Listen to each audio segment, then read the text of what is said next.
February 14, 1933, Valentine's Day. 12 professional killers descended into a basement to murder one man. Dutch Schultz had handpicked his deadliest crew: Tommy, the executioner; Vento, Marty Icepick Delaney, and 10 more assassins whose names weren't even in police files. They cornered Bumpy Johnson in the Cotton Club basement. No witnesses, no backup, no way out. Everyone expected the same ending: Bumpy Johnson dead in a basement, his blood a message to anyone who dared challenge Dutch Schultz's empire. But Dutch had made a fatal miscalculation. 90 minutes later, only one of those 12 walked out alive. And the message he delivered to Dutch Schultz made the most powerful mobster in America abandon Harlem forever. This is the story of the night. Bumpy Johnson proved you can't kill a king in his own kingdom. To understand what happened in that basement, you need to understand what Harlem meant in 1933. The Renaissance was over. The Great Depression had hit black communities like a sledgehammer. Unemployment in Harlem reached 60%. Families were being evicted. Children went to school hungry. But in the midst of all this despair, there was hope.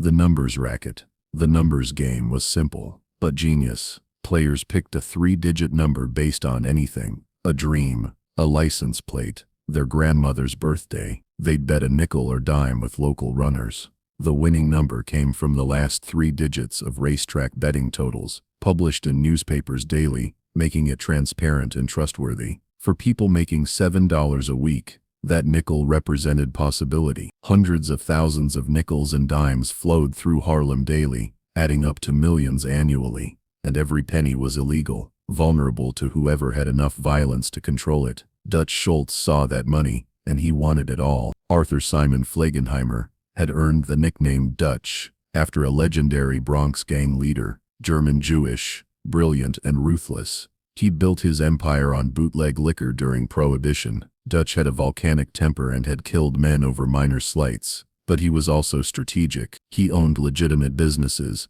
had judges and politicians on his payroll, and commanded an army of gunmen. When Dutch looked at Harlem's numbers game, he saw his next empire, a way to powerful even after Prohibition ended. Dutch Schultz wanted Harlem, and Dutch Schultz had never been denied anything he wanted. There was just one problem.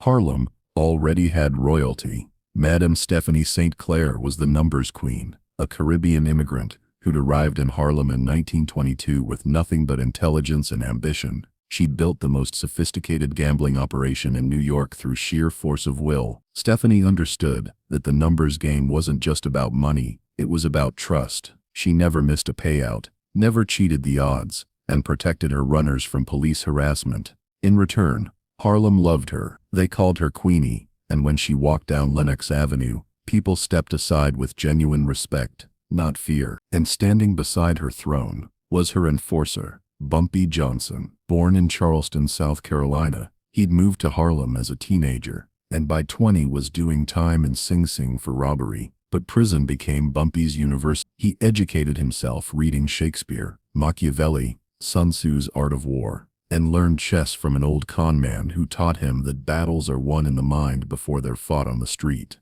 When Bumpy got out, Stephanie recognized his strategic brilliance. He understood that respect in Harlem wasn't bought with fear, but earned through loyalty and calculated violence that solved problems permanently without creating new ones. When Madame St. Clair's numbers runners got robbed, Bumpy got the money back and made sure it never happened again. When corrupt cops tried to shake down black-owned businesses, Bumpy didn't just threaten them. He systematically destroyed their careers. When rival gangs tried to muscle in on Harlem territory, they disappeared. Not always violently. Sometimes they just found their operations dismantled, their reputations destroyed, their courage broken. Bumpy Johnson was strategic, and he refused to bow to Dutch Schultz. January 1933. Dutch sent his first emissaries to Harlem. They walked into Madame St. Clair's club on 13th Street, like they owned the place. 3 white men in expensive suits, sitting in the heart of black Harlem, laying down ultimatums.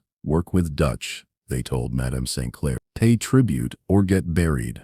Stephanie St. Clair had survived Jim Crow, the Depression, and every gangster who'd tried to take what she'd built. She looked at these 3 men with the kind of cold contempt reserved for people who mistake politeness for weakness. Get out, she said. The emissaries turned to Bumpy, who was standing in the corner like a statue. "You want to be smart about this, boy?"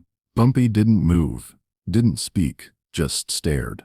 That stare, the one that made strong men suddenly remember they had somewhere else to be. The emissaries left, but they carried a message back to Dutch Schultz. Harlem wasn't interested in negotiating. Dutch Schultz had never been told no, not by politicians, not by cops, not by other gangsters, certainly not by a black woman and her enforcer. So Dutch Schultz made a decision that would define the next 35 years of organized crime in New York. He declared war on Harlem, not just on Bumpy Johnson, on the entire community. Dutch wanted to send a message so brutal, so public, that no one would ever dare resist him again. He didn't just want Bumpy dead, he wanted Bumpy destroyed, humiliated, broken. Dutch Schultz was about to learn the difference between fear and respect. February 14th, 1933. Valentine's Day morning, Bumpy received a tip that Dutch's men were planning to hit Madame St. Clair's main counting house on Lenox Avenue at dawn. It was exactly the kind of intelligence that demanded immediate investigation, so Bumpy went to check it out,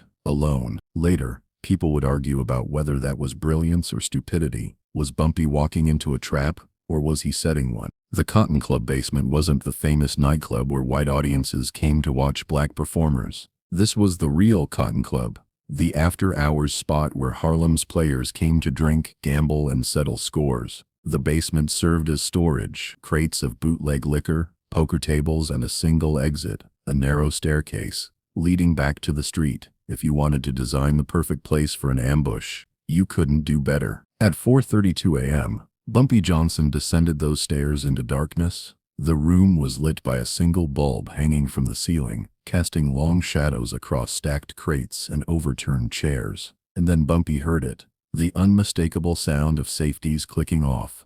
12 guns, 12 men stepping out of the shadows. Tommy, the executioner, Vento, emerged first. Tommy had killed 16 men in his career, always up close, always looking them in the eyes. He was Dutch's favorite killer, because he enjoyed the work. Tommy smiled that cold, predatory grin that was the last thing his victims usually saw. "Dutch sends his regards." Bumpy stood there with his hands at his sides, completely calm. He looked around the room slowly, counting. 12 men, 12 guns, all pointed at him. He looked back at Tommy. "That all he sent?" Tommy's smile faltered, because there was something in Bumpy's voice. Not fear, not desperation, but genuine curiosity. Like Bumpy was disappointed by the numbers. See, that's what people never understood about Bumpy Johnson. He didn't bluff. He didn't posture. When he said something, he meant. And standing there outnumbered 12-1, asking if that was all Dutch had sent. That wasn't bravado. That was calculation. "You got about 5 seconds to beg," Tommy said, raising his Thompson submachine gun. Bumpy tilted his head slightly. "You're making a mistake." "What mistake?" "You're about to be dead." Bumpy's voice was steady, almost conversational. "The mistake is thinking I came here alone." 12 guns stayed trained on him, but something had shifted in the room. Doubt. Sedition. Tommy glanced toward the stairs. Nothing. He looked back at Bumpy, whose expression hadn't changed. "You're bluffing." Bumpy smiled for the first time. It wasn't a friendly smile. "Then shoot." Nobody shot. Because here's what Dutch Schultz's men didn't know about Bumpy Johnson. He'd been fighting since he was 10 years old. Street fights in Charleston, South Carolina, prison riots in Sing Sing, wars over territory in Harlem. He'd learned something that most men never learn. Violence has a rhythm. And right now, standing in that basement with 12 guns pointed at him, Bumpy Johnson controlled the rhythm. Tommy's finger tightened on the trigger. Last chance. That's when Bumpy moved. What happened next defied explanation. The one survivor's testimony was confused, fragmented, trauma-induced. Police investigators would spend months trying to piece together exactly how one man had defeated 12 armed killers in a closed basement. But here's what we know. Bumpy didn't go for a gun. He went for the light. One precise punch shattered the hanging bulb, and the basement plunged into absolute darkness. Not the kind of darkness where you can make out shapes. Absolute, suffocating blackness that disoriented even men who thought they knew what darkness meant. Then came the first shots. Came wild, panicked, men shooting at shadows, at sounds, at movements they thought they saw. Tommy screaming, "Hold your fire! Hold your fire!" But fear doesn't listen to orders. Fear shoots at anything that moves, anything that might be a threat. In that darkness, Bumpy Johnson became something else entirely. He knew that room, had played poker there dozens of times, had memorized every corner while making deals and settling disputes. He knew the exact distance between the liquor crates, the height of the poker tables, the location of every chair and bottle. Dutch's men knew none of that. They were fighting blind in unfamiliar territory while Bumpy moved through the space like it was his own bedroom. One by one, you could hear them going down, not from gunshots. Bumpy didn't waste bullets. He used his hands, their confusion, and the fact that they were shooting each other in their panic. The sound of breaking glass, as someone crashed into a liquor crate, a wet crack, as someone's head met the concrete floor, screams of pain, as bones snapped under calculated pressure. Tommy tried desperately to rally his men. The stairs, everyone to the stairs. Form up, but Bumpy was already there, blocking the only exit. The violence lasted maybe 3 minutes. 3 minutes. That felt like 3 hours to the men trapped in that basement. And then, gradually, silence. When someone finally opened the basement door from upstairs and let light spill down those steps. Here's what they found. 11 bodies scattered across the floor like broken toys. Not all dead, but all down. Broken bones, gunshot wounds from friendly fire, men unconscious from blunt force trauma, blood pooling on the concrete, and one man sitting against the wall, hyperventilating, gun still clutched in his shaking hand. Marty Icepick Delaney, the only one still conscious. Bumpy Johnson was gone, vanished like smoke. Marty Delaney crawled up those stairs on his hands and knees. It took him 20 minutes. Every step was agony. Broken ribs. Possibly worse. He made it to the street as the sun was rising and flagged down a taxi with blood-soaked money. Bronx, he gasped. Arthur Avenue. Dutch Schultz's headquarters. 8:17 a.m. Marty stumbled into Dutch's social club, leaving a trail of blood behind him. Dutch was eating breakfast, eggs, toast, coffee, reading the morning newspaper like any other businessman, starting his day. He looked up, saw Marty covered in blood, and went absolutely still. Where are the others? Marty couldn't speak at first. He just shook his head. Where are my men? Dead, Marty finally whispered. All of them. Dutch stood up slowly. The newspaper slipped from his hands. He killed 11 men? He let me live. He what? He let me live to give you a message. The entire room went quiet. Dutch's lieutenants, his accountants, his bodyguards. Everyone stopped what they were doing and watched. What message? Dutch's voice was ice. Marty reached into his jacket with trembling hands. Dutch's men reached for their guns, but Marty pulled out a single playing card, the ace of spades, covered in blood. He placed it on the table in front of Dutch. He said to tell you Harlem's not for sale. And if you send more men, Marty's voice cracked. Send more cards. He's collecting a deck. Dutch Schultz stared at that bloody card for a long time. His men waited for the order, waited for Dutch to unleash hell, to send 50 men to burn Harlem to the ground. Instead, Dutch picked up the card, studied it, then smiled. Not a happy smile, a smile of resignation. He's got balls, Dutch said quietly. I'll give him that. Boss, we can't let this. Dutch held up his hand. You know what it costs to go to war with someone who's not afraid to die? Someone who's smarter than you? Someone who has an entire neighborhood behind him? He shook his head. It costs everything. And for what? Numbers money. He looked around the room at his shocked lieutenants. There's easier money out there. Dutch dropped the card in an ashtray and lit it on fire. We're done in Harlem. Let Bumpy Johnson have it. The decision shocked everyone who knew Dutch Schultz. This was a man who'd gone to war with Lucky Luciano, who'd killed his own partners, who never backed down. But Dutch was pragmatically brilliant. He understood that Bumpy Johnson had just proven he was willing to die for his principles, and smart enough to turn a hopeless situation into victory. Men like that, you either kill completely or leave alone completely. Dutch couldn't kill Bumpy Johnson, so he left him alone. After February 14, 1933, Dutch Schultz never sent another man to Harlem. Within 6 months, every gangster in New York understood the new reality.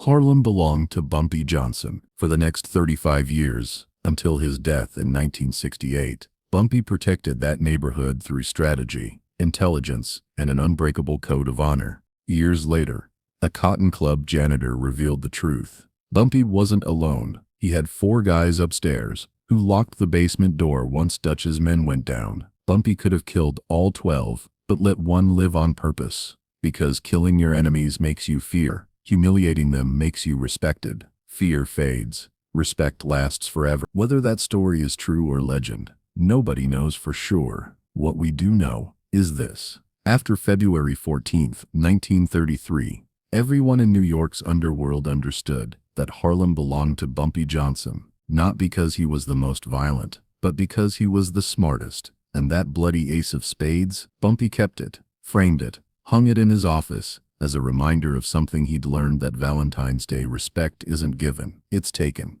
And sometimes, taking it means letting your enemy live to tell the story of why they should never challenge you again. February 14, 1933. 12 men walked into a basement to kill 1 man. Only 1 walked out. And from that night forward, Harlem was never the same. The night Bumpy Johnson proved that kings aren't crowned, they're born in the fire of impossible odds, and forged by the courage to stand alone against an army. The night a 27-year-old enforcer became a legend that would endure for 90 years and counting. The night that changed everything.